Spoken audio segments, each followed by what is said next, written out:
Assalamualaikum warahmatullahi wabarakatuh.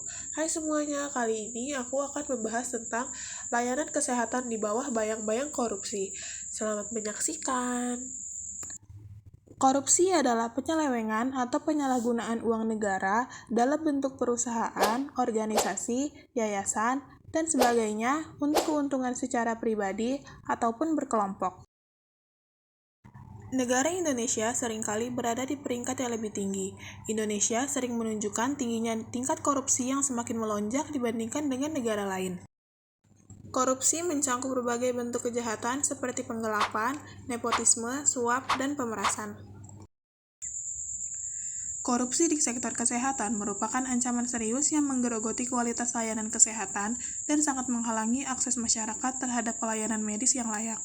Praktik-praktik korupsi mulai dari penggelapan anggaran, suap, hingga penyelewengan dana asuransi dan menciptakan kesenjangan yang mendalam dalam sistem kesehatan. Dalam skala besar, penggelapan anggaran dana dalam sektor kesehatan merusak upaya pemerintah dalam mencapai tujuan kesehatan nasional dan menurunkan kepercayaan publik. Pemberantasan ini memerlukan peningkatan transparansi dalam pengelolaan anggaran, penguatan lembaga pengawas, serta sanksi tegas bagi pelaku korupsi.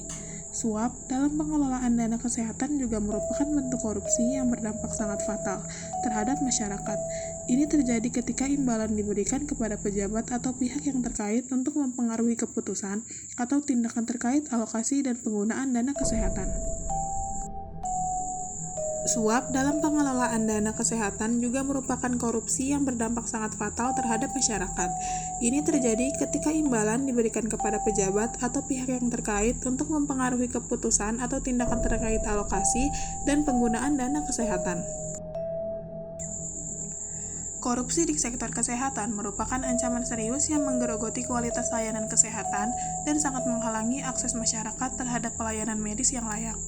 Praktik-praktik korupsi mulai dari penggelapan anggaran, suap, hingga penyelewengan dana asuransi dan menciptakan kesenjangan yang mendalam dalam sistem kesehatan. Dalam sistem yang seharusnya berfokus pada kesehatan, keselamatan, dan kesejahteraan publik, justru korupsi malah memperburuk ketimpangan, merusak kepercayaan, dan tidak jarang mengakibatkan hilangnya nyawa, terutama di masyarakat rentan. Pihak-pihak tertentu dapat menyuap pejabat pemerintahan ataupun pengelolaan anggaran untuk memenangkan kontrak pengadaan alat kesehatan, obat, ataupun proyek kesehatan yang tidak dibutuhkan oleh masyarakat. Proyek kesehatan yang tidak dibutuhkan oleh masyarakat salah satu bentuk ataupun contoh dari penyuapan.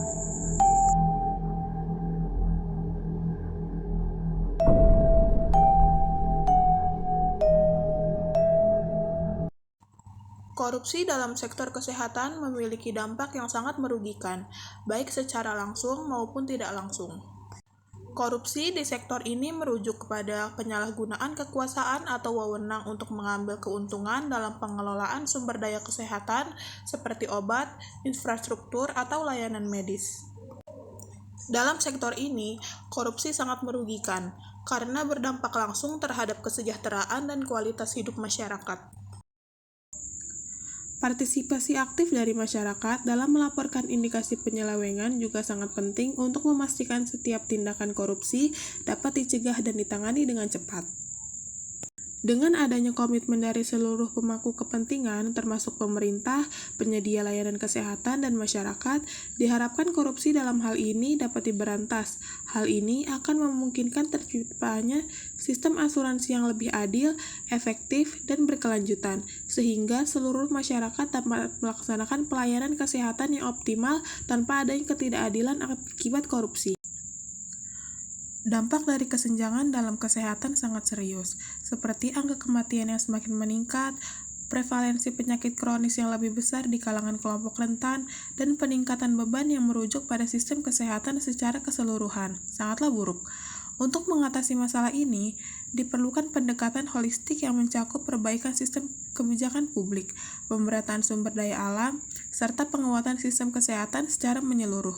Sangat penting bagi pemerintah dan pemangku lainnya untuk berkolaborasi menciptakan program kesehatan yang berkelanjutan.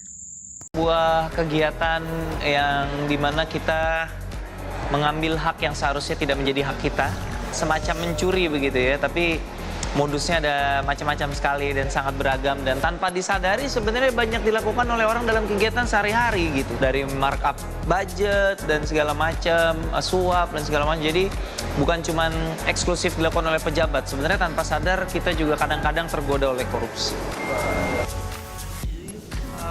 Beberapa tahun terakhir KPK sih menurut gue terus memberikan harapan, terus memberikan optimisme lah. Menunjukkan bahwa pemberantasan korupsi di Indonesia berjalan terus. Masih jauh dari optimal, tapi paling tidak dengan segala keterbatasannya KPK terus bergerak untuk memberikan kontribusi yang nyata, dan kita lihat itu dari gebrakan-gebrakannya KPK di Indonesia selama ini. Saya Ernest Prakasa dan saya anti korupsi.